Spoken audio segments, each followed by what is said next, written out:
Salam damai di dalam nama Tuhan kita Yesus Kristus. Dimanapun saudara berada, dan apapun yang saudara lakukan di sepanjang hari ini, kiranya Tuhan Yesus akan terus menyertai dan campur tangan di dalam kehidupan saudara semua. Marilah kita berdoa sebelum merenungkan firman Tuhan. Bapa di surga, di dalam nama Tuhan Yesus Kristus, kami bersyukur karena kasih yang begitu besar yang Engkau sudah nyatakan di dalam hidup kami. Terima kasih karena penyertaan-Mu. Sebentar, kami akan merenungkan firman-Mu.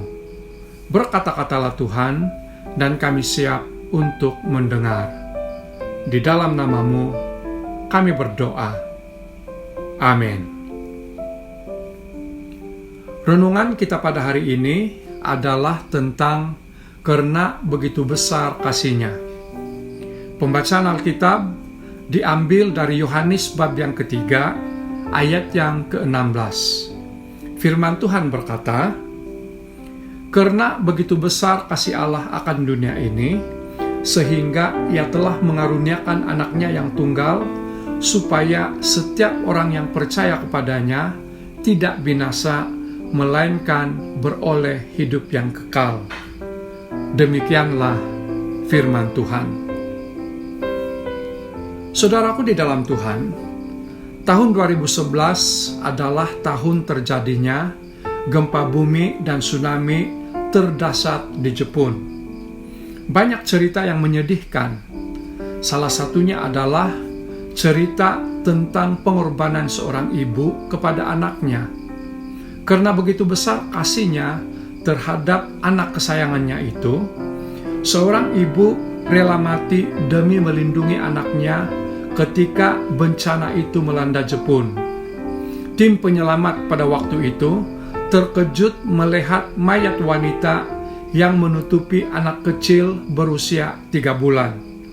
Yang mengejutkan lagi, ada satu handphone pada anak kecil tersebut dengan pesan teks pada skrin tertulis, "Jika kamu dapat bertahan hidup, kamu harus ingat bahwa saya mencintaimu." Handphone ini berpindah dari satu tangan ke tangan yang lain pada tim itu. Setiap orang yang membaca pesanan itu menangis. Saudara, pengorbanan ibu tersebut menjadi inspirasi bagi banyak orang. Sama halnya dengan Kristus yang telah berkorban demi menyelamatkan kita dari maut yang sebenarnya tidak layak kita terima karena kita semua telah berdosa. Dia telah mengorbankan nyawanya untuk manusia, dan ini telah menjadi bukti begitu besar kasih-Nya kepada kita. Kita tidak perlu lagi menunggu jawaban doa atau mukjizat yang besar terjadi untuk mengakui kasih-Nya. Dia sudah menyelamatkan kita lebih dari 2000 tahun yang lalu. Sebagai orang percaya, jangan terus dikuasai oleh dosa atau pelanggaran kita di masa yang lalu.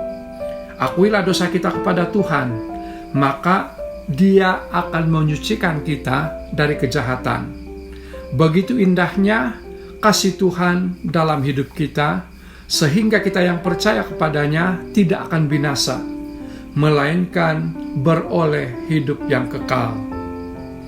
Saudaraku di dalam Tuhan, mengucap syukurlah kepada Yesus Kristus yang telah menyelamatkan Anda dan saya secara pribadi dari ikatan dosa.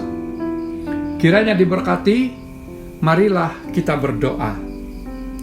Tuhan Yesus, ini kami anak-Mu. Kami berterima kasih atas keselamatan yang sudah Engkau berikan bagi kami. Kami mau belajar untuk setia mengasihi-Mu dan sesama kami. Kiranya Engkau menguatkan dan meneguhkan roh-Mu yang ada di dalam kami untuk mentaati perintah-Mu.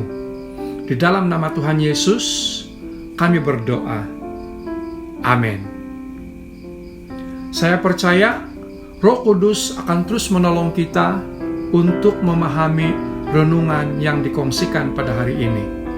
Bertemu lagi di perkongsian yang berikutnya.